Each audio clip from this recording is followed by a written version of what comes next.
ओम सच्चिदानंद रूपाय विश्वोत्पत्त्यादिहेतवे तापत्रय विनाशाय गोविंदाय नमो नमः। कृष्णाय वासुदेवाय हरये परमात्मने प्रणदाक्लेशनाशाय गोविंदाय नमो नमः। नमस्कार, स्वागत है आपका आचार्य वाणी में। मैं आचार्य डॉक्टर विक्रमादित्य आपके साथ हूँ। आज का विषय हमारा है मकर राशि वालों के लिए 16 अगस्त का दिन बहुत विशेष, शनिवार का दिवस है। जन्माष्टमी का सुंदर योग इस दिन बन रहा है। ग्रह नक्षत्रों के दृष्टिकोण से आपकी राशि में विशेष योग बनता दिखाई देगा, जो आपके विचारों से लाभ देने के योग बना सकता है। और आपकी राशि के दृष्टिकोण से ऐसा बन रहा है कि जिस क्षेत्र में भी आगे चलने का प्रयास करोगे उसमें कहीं ना कहीं आपके रिजल्ट्स पॉजिटिव आने के योग बनते दिखाई। आने वाले 2-3 दिन आपको यूटिलाइज करने का प्रयास करना चाहिए, चीज़ें आपके पॉजिटिव जाने के योग बनाती दिखाई दे रही है। जन्माष्टमी का पर्व है और जन्माष्टमी बहुत सुंदर पर्व माना जाता है, लेकिन कुछ भ्रांतियाँ भी हैं। तो जन्माष्टमी विशेष तौर पर समस्त लोगों के लिए इस दिन पड़ती दिखाई दे रही है। 16 अगस्त को इस बार जन्माष्टमी का सुंदर योग बन रहा है और जन्माष्टमी का योग ग्रहों के दृष्टिकोण से इस बार सबके लिए, स्मार्ट वैष्णव सब लोग शनिवार, कोई मतभेद नहीं रहेगा। आमतौर पे बहुत सारे मतानुसार कई बार मतभेद उत्पन्न हो जाते हैं कि हम हमारे आचार्यों के अनुसार से इस योग में माना जाए, इस योग में माना जाए। लेकिन इस बार यदि पंचांग को देखा जाए तो बहुत सारे द्वंद्वों को करने की ज़रूरत ही नहीं है। अष्टमी उदया तिथि के रूप में विराजमान है 16 तारीख को, और उसके साथ साथ सुबह रात्रि के समय जिस वक्त भगवान का जन्म माना जाता है उस समय वृषभ लग्न भी उपस्थित हो ही जाएगी। और साथ साथ चंद्रमा भी विशेष तौर पर यदि देखा जाए तो वृषभ राशि में ही उस दिन उच्च के विराजमान होकर रहेंगे।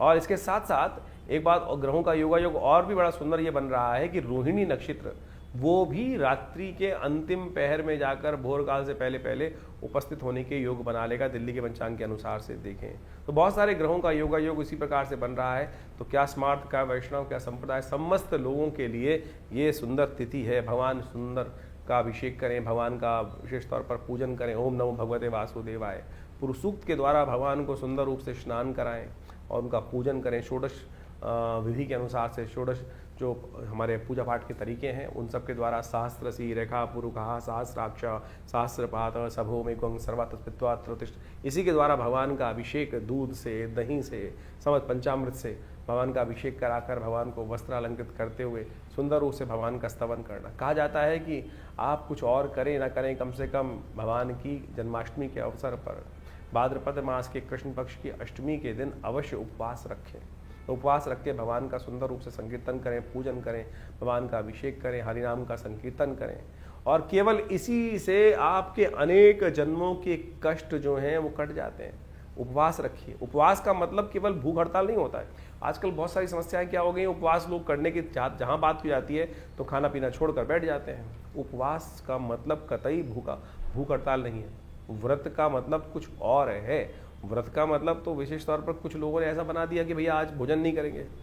मुझे वो बताइए, मैं सीधी तरह से, उपवास करनी बहुत अच्छी, व्रत करना एक बहुत बढ़िया सिद्धांत है। खाना भी ना खाएं तो ठीक है, विश्राम मिलना चाहिए।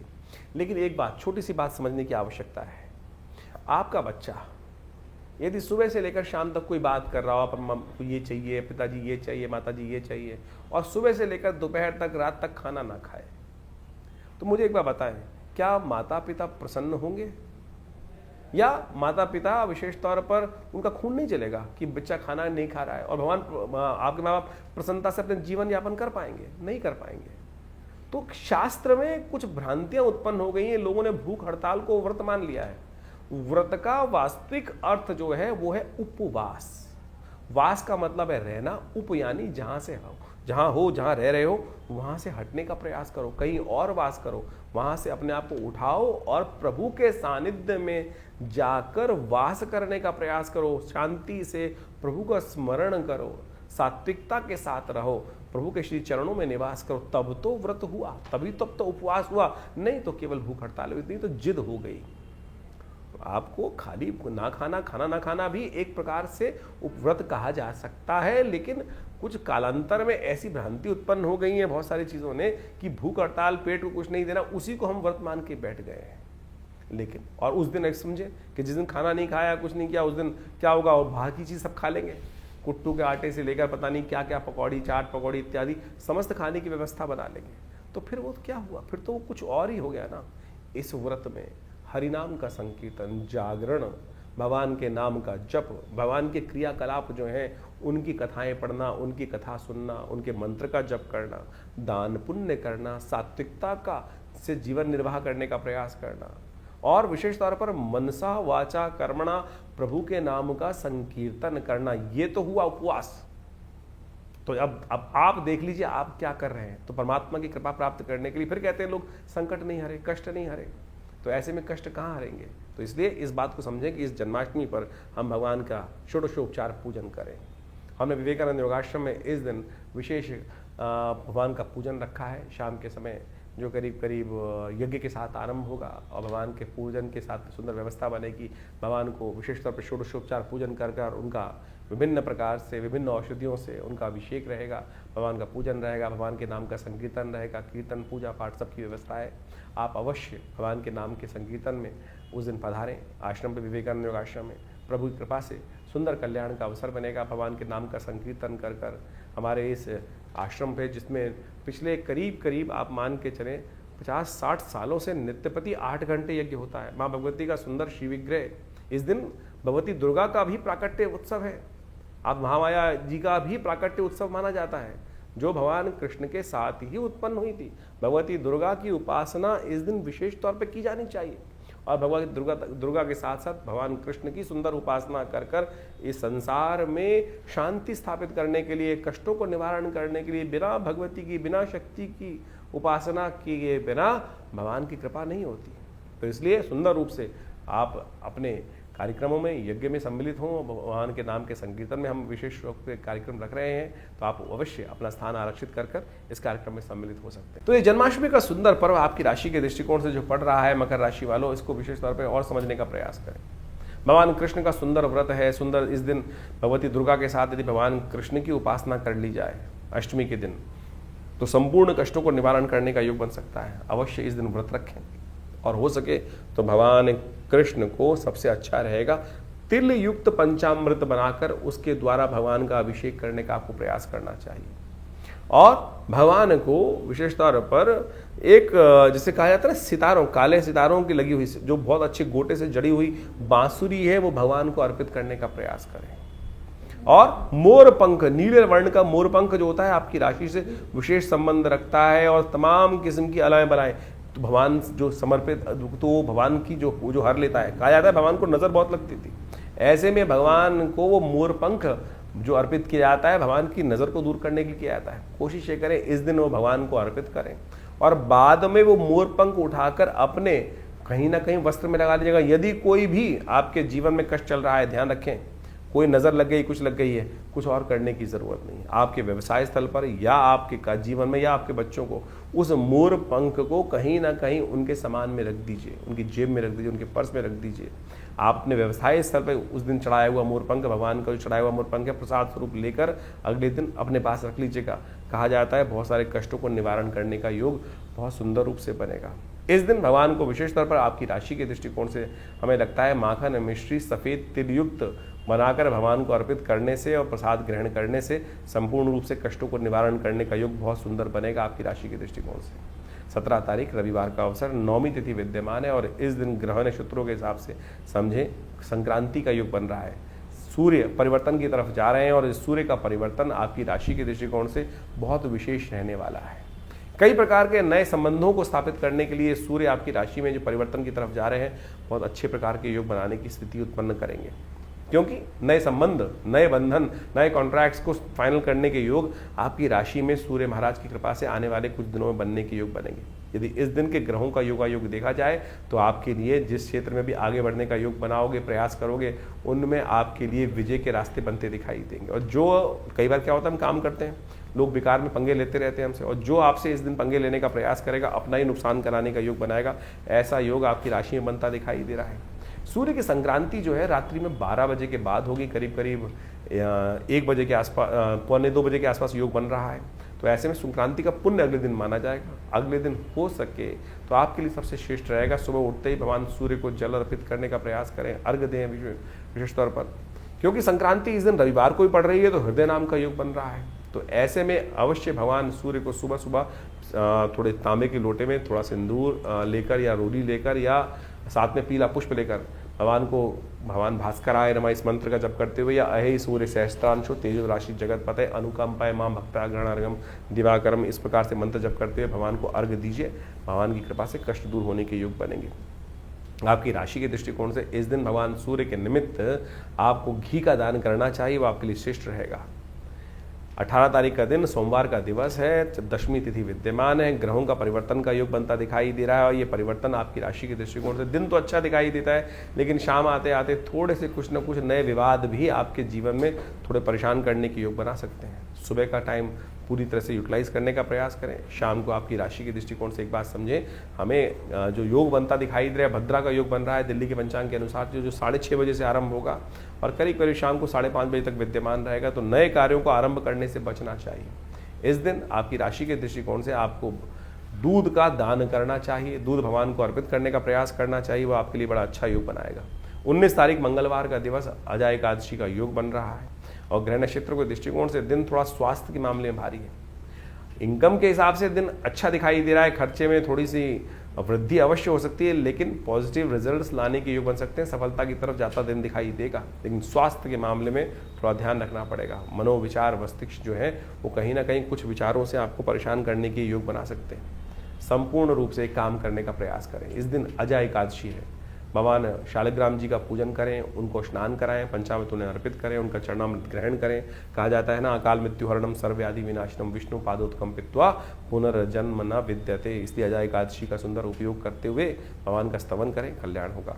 20 तारीख का दिन बुधवार का दिन है, द्वादशी तिथि विद्यमान है और ग्रह नक्षत्रों के दृष्टिकोण से दिन थोड़ा भारी है, लेकिन शाम आते आते कुछ ना कुछ पॉजिटिव नया उम्मीद जागने के योग भी बनते दिखाई देंगे, कुछ पॉजिटिव रिजल्ट्स आने के योग बनेंगे। इस दिन ग्रहों का उपचार करने के लिए आपको गौवत्स का पूजन करना चाहिए। गाय के बछड़े को कुछ अपने श्रद्धा के अनुसार से, सामर्थ्य के अनुसार से कुछ न कुछ खिलाने का प्रयास करना चाहिए। बुद्ध प्रदोष भी है इस दिन। इस दिन भगवान विष्णु को विशेष तौर पर भगवान शंकर के मंदिर में जाकर शाम के समय, यदि व्यवसायिक दृष्टिकोण से कोई कार्य पूर्ण नहीं हो रहा है, जिसके पूर्ण होने के योग बहुत जल्दी से बनते दिखाई दे रहे हैं आपकी राशि के दृष्टिकोण से, चंद्रमा शाम को परिवर्तन की तरफ जाएगा। हो सके तो एक काम करने का प्रयास करें, भगवान शंकर के मंदिर में जाकर थोड़ा सा उनको दही से, मट्ठे से स्नान कराने का प्रयास करें, इच्छू रस से स्नान कराने का प्रयास करें। बुद्ध प्रदोष कई प्रकार के दोषों को जीवन से दूर करता है, व्यवसायिक क्षेत्र में आगे बढ़ाने का कार्य भी देता है। तो ग्रहों का योगा योग आपने समझा। इस वक्त भाद्रपद का महीना चल रहा है और भाद्रपद के महीने में जो ग्रहों का योगा योग परिवर्तन का योग बनाएगा वो तो आपके समक्ष है ही है, लेकिन एक विशेष योग बन रहा है कि इस भाद्रपद में 5 रविवार का योग बन रहा है और इस बार राजा भी सूर्य ही हैं, पूरे जो विश्व के राजा है, संवत के राजा हैं। और उसके दृष्टिकोण से यदि ग्रहण प्रभाव देखा जाए तो इस बार पूरे विश्व में अच्छी खासी वृष्टि के योग बन रहे हैं और वो इतनी ज़्यादा हो गई है, कई जगह लोग परेशान भी हो गए, त्रस्त भी हो गए हैं। और इस बार 5 रविवार का योग भाद्रपद में जो दिखा रहा है वो वास्तविक तौर पर एक बात को भी इंगित करता है कि जो इस वक्त भयावह पूरे विश्व में पानी की त्रासदी चल रही है, अतिवृष्टि होने के योग बन गए हैं, उससे कहीं ना कहीं अब कुछ ना कुछ रास्ता, बचाव का रास्ता बनता भी दिखाई देगा। लेकिन ये कहीं ना कहीं प्रकार से जो भाद्रपद महीने में यदि 5 रविवार पड़ जाए तो एक बात कही जाती है, युद्ध की आशंका, युद्ध की अफवाहें, कहीं ना कहीं मतभेद बहुत ज़्यादा कहीं ना कहीं संसार में बढ़ जाते हैं और कहीं ना कहीं आपस में मनभेद भी होने लगते हैं। इस वक्त विश्व में जिस प्रकार से जो योगा योग बन रहा है वो कहीं ना कहीं आपदाओं का संकेत भी देता दिखाई दे रहा है। और ऐसे में जो अन्न इत्यादि के संबंध में जो कार्य करते हैं उनको भी थोड़ा सावधान रहना चाहिए। तेजी का माहौल बनता दिखाई दे रहा है। विभिन्न अन्न के क्षेत्र जितने भी हैं, खाद्य पदार्थ जितने हैं, गेहूँ इत्यादि, चावल इत्यादि और बहुत सारी और भी जितनी चीज़ें हैं, उन सब में कहीं ना कहीं जो अतिवृष्टि के कारण से जो योग बनते दिखाई दे रहे हैं वो कहीं ना कहीं महंगाई को बढ़ाने की तरफ योग बनाते दिखाई दे रहे हैं। ऐसे में आपकी राशि के दृष्टिकोण से जो योग बन रहे हैं वो आपने अच्छे समझें। ग्रहों के प्रभाव को जितने जल्दी हम समझ लें और उसके अनुसार से अपने जीवन में सही रास्ता पकड़ लें, ये ज्योतिष का चमत्कारिक प्रभाव है। देखिए, जो सूर्य है वो हर एक स्थिति में एक सही निकलता है, लेकिन हर व्यक्ति पर उसका प्रभाव अलग अलग होता है। ग्रहों का ये परिवर्तन जो योग बनाते हैं, इन सब का प्रभाव सूक्ष्म दृष्टिकोण से हर व्यक्ति को समझ में आना चाहिए। ज्योतिष के दृष्टिकोण से बड़ा सूक्ष्म अन्वेषण है। आपकी जन्मपत्री, आपका जो भाग्य है वो हर व्यक्ति का अलग है। कहीं ना कहीं उस भाग्य पर किस प्रकार का योग बनेगा, ग्रहों का परिवर्तन क्या प्रभाव डालेगा, हर व्यक्ति पर अलग प्रभाव डालता है। एक ही क्षेत्र में रहने वाले, एक ही घर में रहने वाले, यदि हम देखें कि क्या परिवर्तन एक जैसा ही होगा सबके लिए? नहीं, बिल्कुल नहीं होगा। किसी के लिए अच्छा, किसी के खराब। एक ही घर में रहने वाले जो 8, 5, 6 जातक हैं, उन सब पर भी ग्रहों का प्रभाव अलग अलग होता है। तो ऐसे में उस परिवर्तन का प्रभाव आपके ऊपर क्या हो रहा है, राशि के दृष्टिकोण से तो आप समझ ही रहे हैं, लेकिन आपकी जन्मपत्री, आपका जन्म समय, आपका भाग्य बिल्कुल बहुत सारी चीज़ों को बताने में रास्ता बता सकता है। तो ज्योतिष विज्ञान बड़ी सूक्ष्म दृष्टिकोण से देखने की चीज़ें हैं और हम बहुत सारी चीज़ों को समझने का प्रयास करते हैं। बड़ा शोध संस्थान चलाते हैं पिछले करीब 50 सालों में। ज्योतिष के संबंध में, अध्यात्म के संबंध में, भारतीय योग विज्ञान के संबंध में हमारे आश्रम में बहुत सारी रिसर्च, बहुत सारा अनुसंधान, शोध किया गया। 50 से ऊपर पुस्तकें प्रकाशित की गई हैं। सदगुरु आचार्य श्री केशव देव जी के महाराज के सानिध्य में रहकर हमने बहुत सारे विभिन्न भारत की पराविद्याओं के ऊपर कार्य किया, चाहे वो मंत्र विज्ञान है, चाहे वो यज्ञ विज्ञान है, चाहे वो कर्मकांड है, योग की सहस्त्रों शाखाएं हैं, और उन सब के ऊपर मुद्रा विज्ञान इत्यादि बहुत सारे अलग अलग विषयों के ऊपर बहुत सारा शोध अनुसंधान करके चीज़ों को समझने का हमने प्रयास किया। और आप समझें, ज्योतिष एक ऐसा विषय है कि जिसके द्वारा आप बहुत सारे कार्यों का निदान भी कर सकते हैं, डायग्नोज कर सकते हैं। बीमारियों के संबंध में भी आयुर्वेद के साथ साथ ज्योतिष को साथ साथ चलाया गया था। आज जो समाज में जो आयुर्वेद का या चिकित्सा विज्ञान का भाव है, वहाँ ज्योतिष के एक पार्ट को निग्लेक्ट कर दिया गया है। अरे ज्योतिष पूरी तरह से डायग्नोज पर ही है, आपके ग्रह बदले और वो कहीं ना कहीं कौन सा रोग उत्पन्न करेंगे, किस प्रकार से बीमारी का रास्ता बनाएंगे, ये भी ज्योतिष के अंदर बहुत अच्छे से, अगर समय खराब चल रहा है, किस प्रकार से कौन से मंत्र को जप कर कर, कौन सी मुद्रा का प्रयोग करके, कौन सी औषधि कब आपके लिए अच्छी अनुरूप रहेगी, कौन सी औषधि कब कार्य नहीं करेगी, ये भी ज्योतिष विज्ञान के माध्यम से आप बहुत अच्छे से समझ सकते हैं, कार्यों को कर सकते हैं। हमने इसके ऊपर बहुत अच्छे से चीज़ों को समझने का प्रयास किया। बहुत सारी चीज़ें हम समय समय पर आपके बहुत सारे अपने इन कार्यक्रमों के माध्यम से आपके समक्ष रखते भी आए हैं। तो आप ज्योतिष विज्ञान को सही रूप समझने का प्रयास करें। विडंबनाएं, बहुत सारी लोग आपके मन में ऐसे भाव डालने का प्रयास करेंगे कि सब कुछ भी सत्य नहीं है। अरे नहीं, एक एक चीज़ सत्य है, एक एक चीज़ का प्रभाव है। इसको आप समझें। हमारे ऋषि मुनियों ने हजारों लाखों पुस्तकें, लाखों अनुसंधान हमारे समक्ष उपस्थित किए हैं। हर ऋषि, करोड़ों ऋषि हुए आज तक हो चुके हैं, और उन सब ने अपने शोध हमारी भारतीय संस्कृति में जगह जगह बताए हैं, और लोग उसका प्रभाव देखते भी आए। और हमने खुद देखा, बहुत सारे महामृत्युंजय मंत्र इत्यादि बहुत सारे अनुष्ठान जो समय समय पर करते हैं, उनका प्रभाव बहुत प्रत्यक्ष रूप से होता है। चाहे वो जीवन के स्वास्थ्य संबंधी समस्या है, चाहे वो जीवन की किसी भी पहलू से संबंधित समस्या है, उसका निदान करने के लिए विभिन्न मंत्रों के माध्यम से, विभिन्न उपायों के माध्यम से, चाहे वो रत्न है, चाहे वो विभिन्न उपाय हैं, चाहे वो दान है, चाहे वो पुण्य है, चाहे वो औषधि है, चाहे वो ध्यान है, इन सबको मार्ग अपना सकते हैं। और तो और मुद्राएं तो अपने आप में चमत्कारी प्रभाव दिखाती हैं। ये शरीर के जो विभिन्न भागों के द्वारा योग और विभिन्न मुद्राओं का उपयोग किया जाता है। जैसे किसी का बृहस्पति खराब है तो ये ज्ञान मुद्रा का नित्य प्रति अभ्यास करें, देखें, किसी और चीज़ की आवश्यकता ही नहीं पड़ेगी। शनि यदि खराब चल रहा है, शनि का दुष्प्रभाव बहुत ज़्यादा जीवन में हो रहा है, तो यदि नेगेटिव प्रभाव है तो इसको इस मुद्रा के द्वारा, शून्य मुद्रा का उपयोग करते हुए, शनि की मुद्रा का उपयोग करते हुए यदि मंत्र जप किया जाए, कुछ भी उसका नित्य प्रति इस मुद्रा का अभ्यास किया जाए, तो उससे भी बहुत जबरदस्त प्रकार से आपकी समस्याओं को ठीक करने में रास्ते मिलते हैं। तो ऐसे बहुत सारी चीज़ें हैं, बहुत सारे मार्ग हैं जिनको आप समझेंगे तो बहुत अच्छे से रास्ता बनता दिखाई देगा, कष्टों को निवारण करने का योग बनता दिखाई देगा। और इन सब चीज़ों को हमें अच्छे से समझ लेना चाहिए। बहुत सारे लोग, ये कहानियाँ नहीं है, पुराण इत्यादि में जो रहस्य बताए गए हैं वो कतई किसी प्रकार भी कहानियाँ नहीं है, लेकिन उनके पीछे उसका आदि भौतिक, आदि दैविक रहस्य छुपा हुआ है। उन रहस्यों को हमको समझना चाहिए। अभी सावन का महीना समाप्त हुआ, सावन में भगवान का जैसे रुद्राभिषेक करते हैं, रुद्राभिषेक करते हुए भगवान पर विभिन्न प्रकार से भगवान को स्नान कराया जाता है, कभी दूध से, कभी दही से, कभी भस्म से। भगवान के ऊपर बिलपत्र चढ़ाए जाते हैं, दूर्वा चढ़ाई जाती है, भंग चढ़ाई जाती है, और तो और वो आक के पत्ते चढ़ाए जाते हैं, धतूरे के पत्ते चढ़ाए जाते हैं। यदि इनको वैज्ञानिक तौर पे आप देखने का प्रयास करेंगे तो इन सब के माध्यम से आप समझे, घास को चढ़ाकर भगवान के ऊपर चढ़ाने का कारण क्या है? उसका मंत्र है कांडात कांडात प्रोहंती। भगवान के ऊपर चढ़ाते हुए इस मंत्र को कहा जाता है। औषध विज्ञान के अनुसार से आपके जो बहुत सारी बीमारी को ठीक करने के लिए, पेट संबंधी बीमारियों को ठीक करने के लिए ये बहुत दिव्य औषधि है। जो घास के ऊपर 3 जो अंकुर, दिरवा अंकुर होते हैं, कहा जाता है गणेश जी एक बार बीमार हो गए थे, और ऋषियों ने 108 दूर्वा अंकुर अभिमंत्रित कर कर गणेश जी को दिए, उससे उनको स्वास्थ्य में लाभ प्राप्त हुआ।